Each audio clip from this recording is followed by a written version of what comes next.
السلام علیکم۔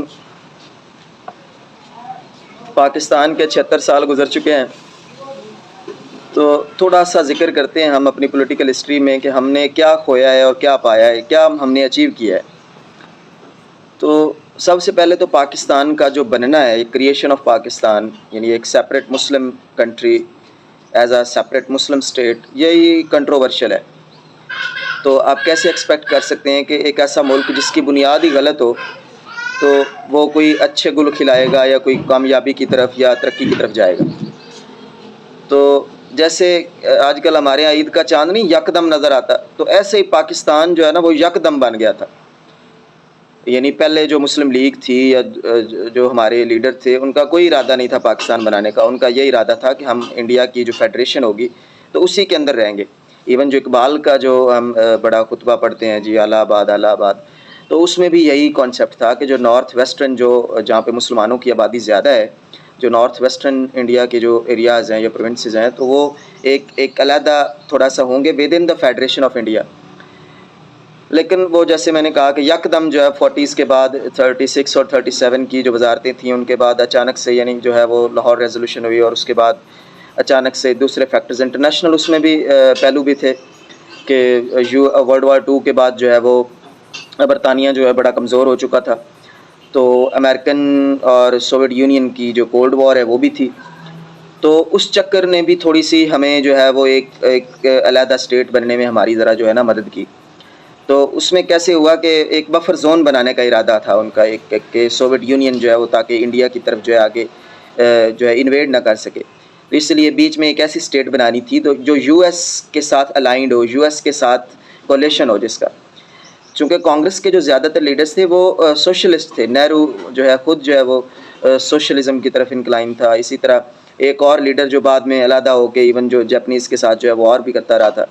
تو اس طرح مطلب اس میں کچھ ایسے فیکٹرز تھے سوشلسٹ انڈیا میں زیادہ، تو اور دوسری طرف ہمارے جو ایلیٹ تھی مسلم لیگ کی، اس کے بھی یہ مفاد میں تھا کہ اگر وہ انڈیا کے ساتھ رہیں گے تو صاف ظاہر ہے وہاں پہ تو تھوڑی سوشلزم ہے، تو ہماری جو زمینیں ہیں وہ چھین جائیں گی اور ریفارمز ہوں گی، لینڈ ریفارمز ہوں گی، کیونکہ سوشلزم جو ہے اس میں وہ فیوڈلزم تو نہیں چل سکتی۔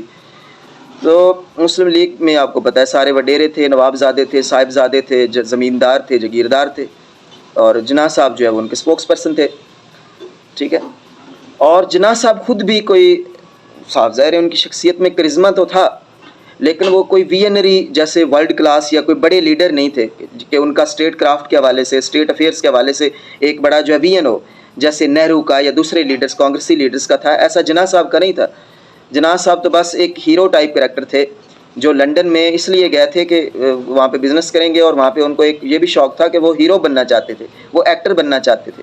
تو آپ کیسے سوچ سکتے ہیں کہ ایک ایکٹر بننے والا آدمی جو ہے وہ ہاں انہوں نے لاء بھی پڑھا تھا، اخبار بھی پڑھتے تھے، کچھ کرزمہ بھی تھا، لیکن وہ والا ویژن نہیں تھا کہ ان کو ہم کوئی فاؤنڈنگ فادر کہہ سکیں کہ انہوں نے اسٹیٹ کی کوئی بڑی اچھی بنیاد رکھی ہے۔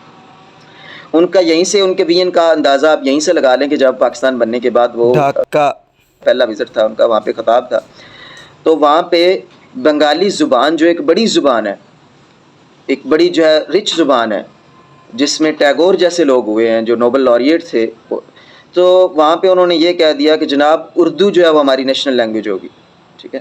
اردو جو کہ یو پی سی پی میں بولی جاتی تھی، تو وہ ویسٹ پاکستان پہ بھی اور ایسٹ پاکستان پہ دونوں پہ مسلط کر دی۔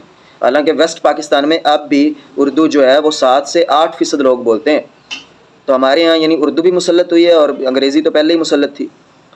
تو یہ تو تھا جناح صاحب کا یعنی ویژن۔ پھر جو ہے وہ جب جیسے میں نے کہا یکدم پاکستان بنا، مسائل ہوئے، کوئی چیزیں نہیں تھیں، اچھا پھر جو جناح صاحب خود علیل تھے، جناح صاحب خود ان میں پھر اتھارٹیرین جو ہے وہ تھوڑی جھلک بھی تھی کہ انہوں نے کہا مجھے تو جی گورنر جنرل بنایا جائے، بجائے کہ وہ پرائم منسٹر بنتے اور اسٹیٹ کی کچھ بنیاد رکھتے یا کوئی پولیٹیکل پارٹیز مسلم لیگ کو تھوڑا آرگنائز کرتے، تو ایسا نہیں ہوا، ٹھیک ہے۔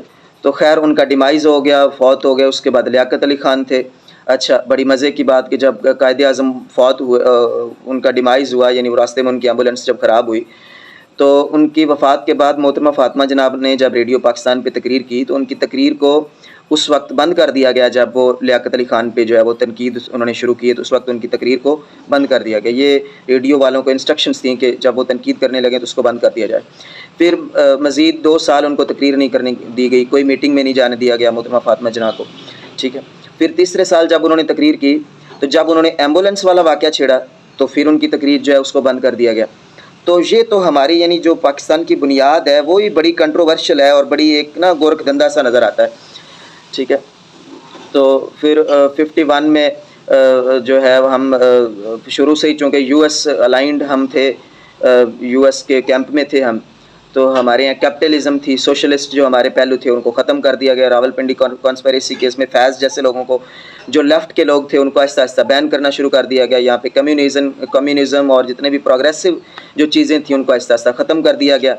اچھا، تو 51 سے 58 تک ہمارے یہاں اتنے پرائم منسٹر تبدیل ہوئے ہیں، اتنے ہمارے یہاں وزرائے اعظم تبدیل ہوئے ہیں کہ نہرو نے اس کے بارے میں کہا تھا کہ میں اتنی دھوتیاں تبدیل نہیں کرتا جتنے پاکستان وزیر اعظم تبدیل کرتا ہے۔ تو یعنی تاریخ کے طالب علم کے لیے وہ مشکل ہو جاتا ہے، وہ اتنے وزیر اعظم ہیں کہ کوئی مہینے بعد چینج ہو رہا ہے، کچھ چند مہینوں بعد چینج ہو رہا ہے، تو وہ یاد کرنا مشکل ہو جاتا ہے، یعنی اس کو اچھا خاصا جو ہے وہ سر کھپائی اور رٹا لگانا پڑتا ہے۔ تو 58 کے بعد سیلف ڈکلیئرڈ فیلڈ مارشل اور ڈی گول آف ایشیا آ گیا ایوب خان۔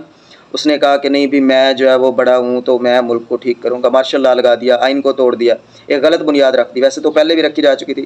اسکندر مرزا نے بھی مارشل لا لگایا تھا، ایک ملٹری بیوروکریٹ تھا، تو وہ میر جعفر کے خاندان میں سے تھا، تو اس نے پہلے لگایا، پھر ایوب خان آ گیا۔ ایوب خان نے جو ہے وہ یو ایس کیمپ میں تھا، کچھ ایڈ آتی رہی، کچھ معیشت جو ہے وہ چلتی رہی، لیکن ایک غلط بنیاد رکھی گئی۔ تو ایوب خان کا یہاں پہ ایک ہمارے پاس بڑا ڈیموکریسی کے بارے میں بڑی ایک سیٹائر ہے، ایک مذاق جو انہوں نے کیا تھا۔ تو وہ کہتے ہیں، برطانیہ میں ان سے جب پوچھا گیا جمہوریت کے بارے میں تو وہ کہتے ہیں we must understand that democracy cannot work in hot climate. To have democracy we must have a cold climate like Britain.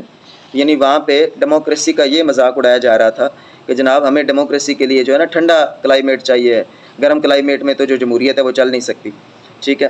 تو بھٹو صاحب نے ان کو اکسایا کہ جناب ہمارے جو مسلح ہیں، ہمارے تو اتنے بہادر فوجی ہیں، ہم تو انڈیا کو جناب یوں جو ہے وہ شکست دیں گے اور یوں ہم انڈیا کو فتح کر لیں گے۔ تو ان کی باتوں میں آ کے 1965 کی جو وار شروع ہوئی، ٹھیک ہے، تو وار شروع ہوئی، وار میں ہمیں جو ہے وہ منہ کی کھانی پڑی، ہمیں ہمارے یہاں تاریخ جو ہے غلط بتائی جاتی ہے، بتایا جاتا ہے کہ ہم نے تو بڑی فتوحات کی وغیرہ وغیرہ۔ تو بعد میں جب ذوالفقار علی بھٹو سے کسی نے پوچھا تو انہوں نے کہا تھا کہ اور کوئی میرے پاس طریقہ نہیں تھا ایوب خان کو کمزور کرنے کا، اسی لیے میں نے 65 کی وار شروع کروائی تھی، ٹھیک ہے۔ تو یہ ڈیگول کے بعد جو ہے وہ ہمارے یہاں جو ہے یحییٰ خان آ گئے۔ یحییٰ خان جو ہے وہ ایک نشے میں دھت آدمی ہوتے تھے، ہاں پہلے ان کا جو ملٹری کیریئر ہے وہ کہتے ہیں اچھا تھا، لیکن اب وہ ان کو جنرل رانی کے نام سے جو ہے وہ جانا جاتا تھا، شباب کباب جو ہے وہ ان کا شوق تھا۔ تو جنرل الیکشن ہوئے، پہلے ہمارے یہاں عام الیکشن ہوئے، عام انتخابات ہوئے، جس میں مشرقی پاکستان کے شیخ مجیب الرحمان کو جو ہے وہ میجورٹی حاصل ہوئی، میجورٹی مینڈیٹ ملا، لیکن اس کو چرا لیا گیا، یحییٰ خان نے ان کو جو ہے وہ پرائم منسٹر نہیں بننے دیا، ٹھیک ہے۔ تو بھٹو کا بھی اس میں خیر رول تھا، بھٹو نے ادھر ہم ادھر تم وغیرہ وغیرہ۔ تو اس کے بعد بھٹو کا دور آیا، 71 جو ہے وہ ایک بڑا ہمارے ایک افسوسناک ہماری تاریخ کا حصہ ہے کہ وہاں پہ ہماری فوج نے بنگال کے اندر، ڈھاکہ کے اندر جو ہے وہ مشرقی پاکستان کے اندر ایک جینوسائیڈ شروع کر دیا، میس مرڈر کیے گئے، وار کرائمز کیے گئے، میس ریپ کیے گئے عورتوں کے۔ جو امیر عبداللہ خان نیازی تھا، اس کی ایک یہاں پہ ایک عام آپ کو بات جو ہے وہ بڑی مشہور ہے کہ اس نے کہا تھا کہ میں ان کی نسل جو ہے وہ تبدیل کر دوں گا، ٹھیک ہے۔ تو خیر یہ اس سے ہماری دنیا کے اندر بڑی ہزیمت ہوئی، ہماری بڑی بدنامی ہوئی، اور تاریخی سرنڈر کیا پھر امیر عبداللہ خان نیازی نے 90,000 لوگوں کے ساتھ سرنڈر کیا، ہتھیار ڈالے بھارتی فوج کے سامنے، ٹھیک ہے۔ اس کے بعد پھر جو ہے وہ بھٹو صاحب ادھر مغربی پاکستان میں ہمارے جو ہے وہ کرتا دھرتا بن کے، بڑے شارپ آدمی تھے، بڑے چالاک تھے۔ تو اس دور میں خیر تھوڑی سی سویلین سپریمیسی جو ہے وہ قائم ہوئی۔ بھٹو جو ہے وہ جنرل ضیاء کو اپنا منکی جنرل کہا کرتے تھے، تو لیکن اسی منکی جنرل نے بعد میں ان کو لٹکا دیا۔ خیر بھٹو کو یہ کریڈٹ تو ضرور دینا چاہیے کہ 1973 کا جو آئین ہے وہ انہوں نے بنایا، جس پہ ساری پاکستان کے جو ریپرزنٹیٹیو تھے جو پولیٹیکل پارٹیز تھیں وہ سب کے کنسنسس سے ایک آئین ہمیں ملا، ٹھیک ہے. تو خیر ان کا روٹی کپڑا مکان کا نعرے بہت اچھے تھے، عوام فرینڈلی جو ہے وہ کچھ پالیسیز بھی تھیں، سوشلزم بھی تھی، لیکن کوئی کامیابی حاصل نہیں ہوئی. جب ان کو لٹکا دیا گیا تو ہمارے اسلامی بھائی جنرل ضیاء الحق آ گئے. انہوں نے خوب پاکستان کی اسلامائزیشن کی. وہ اپنے اقتدار کو طول دینے کے لیے، اپنے اقتدار کو پرولونگ کرنے کے لیے خوب اسلامائزیشن کی، اسلامی لاز بنائے، اسلامی ادارے بنائے. ادھر سے امریکن ایڈ دوبارہ شروع ہو گئی، سوویت یونین کی وجہ سے جو ہے وہ سوویت وار کے اندر شامل ہو گیا امریکہ سعودی عربیہ کے ساتھ مل کے. تو اس سے ہمارے معاشرے میں جتنا بگاڑ پیدا ہوا، ہمارے مائنورٹیز کے جو رائٹس ہیں وہ چھینے گئے. یہاں سے جتنی بھی مائنورٹیز تھیں وہ آہستہ آہستہ پہلے ہی جانا شروع ہو گئی تھی، مزید جو ہے وہ جانا شروع ہو گئی، کیونکہ ایک جو ہے وہ ایک نفرت اور ہیٹرڈ کا سماج جو ہے بنا دیا گیا تھا اسلامائزیشن کر کے، ٹھیک ہے. ویمن رائٹس، مائنورٹی رائٹس وغیرہ وغیرہ سارے جو ہے وہ ختم کر دیے گئے. ایک ون مین رول تھا، اپنی مرضی سے جو مرضی کرتے. تو وہ تو شکر ہے کہ ان کا وہ کریش ہو گیا اور ہماری اسلامائزیشن سے جان چھوٹی. تو اس کے بعد ہمارا پھر ایک ڈیموکریٹک سو کالڈ ڈیموکریٹک دور آ گیا، جس میں 2-2.5 سال جو ہے بے نظیر رہتی تھیں، پھر 2-2.5 سال جو ہے نواز شریف آتا تھا، پھر بے نظیر آئی، پھر نواز شریف. یہ ٹگ آف وار چلتی رہی ہماری ڈیموکریسی میں، ٹھیک ہے. ایک دوسرے پہ کرپشن کے الزام لگ رہے ہیں، ٹھیک ہے. ایک گورنمنٹ جا رہی ہے، بیچ میں نگران گورنمنٹ آ رہی ہے، پھر دوسری PMLN کی آ رہی ہے، نواز شریف کی آ رہی ہے، پھر BB کی آ رہی ہے. خیر 99 میں اس ٹگ آف وار کو مشرف نے ختم کر دیا، ٹھیک ہے. ادھر نواز شریف نے بیچارے نے جو ہے وہ ڈیکلیریشن آف لاہور کیا، اٹل بہاری واجپئی کے ساتھ امن کا معاہدہ کیا کہ ہم جناب نیبرز ہیں وغیرہ وغیرہ. ادھر سے مشرف نے کارگل کر دیا، اور اس کے بعد جو ہے وہ مارشل لا لگا دیا. تو اس کے جو لبرل اور انلائٹنمنٹ کا دور ہم نے پھر دیکھا 8 سال کا 9 سال کا، ٹھیک ہے. اس کے بعد پھر جمہوریت نے کچھ پنپنا شروع کیا. PP کا دور جب آیا 2007-8 کے بعد، تو 18ویں ترمیم ہوئی. پہلی دفعہ پاکستان کی تاریخ میں ایک جو پولیٹیکل گورنمنٹ تھی، جو سویلین گورنمنٹ تھی، اس نے اپنی ٹرم مکمل کی. اس میں بھی وزیر اعظم تو تبدیل ہوئے، لیکن انہوں نے اپنی ٹرم تو کم از کم 5 سالہ مکمل کی. اور یہ جو کچھ جو صوبوں کو خود مختاری ملی یعنی 18ویں ترمیم میں، تو یہ ایک بڑی کامیابی تھی. اس کے بعد پھر نواز شریف کی جو گورنمنٹ آئی، ٹھیک ہے. اس کے بعد پھر جو ہے جو ہمارے طاقتور حلقے تھے ان کو یہ بات پسند نہیں آئی کہ یہ تو جمہوریت جو ہے وہ اس کی بنیاد بڑھنے لگی. تو 2018 میں پھر عمران خان آ گئے، ٹھیک ہے. تو اس کے بعد اگلی تاریخ آپ سب کو واقف ہے، آپ سب کو معلوم ہے. تو آپ یہ سوچیں کہ ہم کیسے ایکسپیکٹ کر سکتے ہیں کہ جس ملک کی گورننس ہی آج تک سیٹ نہیں ہوئی، تو وہ کیسے جو ہے وہ ایجوکیشن پہ کام کریں گے، کیسے عوام کے فنڈامنٹل رائٹس پہ کام کریں گے، کیسے لوگوں کو غربت سے نکالیں گے. کون نکالیں گے؟ بھی کوئی بندہ ہی نہیں ہے، کوئی لوگ ہی نہیں ہے، کوئی گورننس والے لوگ ہی نہیں ہیں، کوئی پولیٹیشینز، کوئی لیڈرز ہی نہیں ہیں، ٹھیک ہے.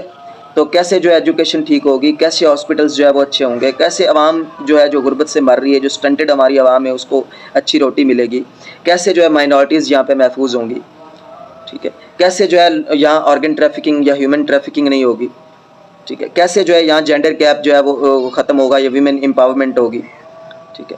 تو جب ہماری گورننس ہی نہیں ٹھیک ہوگی تو ہمارے سارے ایشوز ٹھیک کرنے ہیں گورننس نے، اوپر سے ٹھیک ہونے. ہم انڈیویجولی جتنی مرضی کوشش کر لیں تو تھوڑی بہت تو بہتری آ سکتی ہے، لیکن وہ مکمل ٹھیک نہیں ہو سکتے جب تک اوپر سے یہ لوگ ٹھیک نہیں ہوں گے. جب آئین کے لیول پہ، اسٹیٹ کے لیول پہ ہی اس آئین کی جو ہے تکریم نہیں ہے، اس کا احترام نہیں ہے، تو کیسے آپ سمجھتے ہیں کہ نیچے والے ہمارے معاشرے میں، گاؤں میں، گلی دیہاتوں میں جو ہے رول آف لا آ جائے گا. تو چلیں ہم 76 سالہ جو ہے یوم آزادی تو منا ہی رہے ہیں. بہت شکریہ.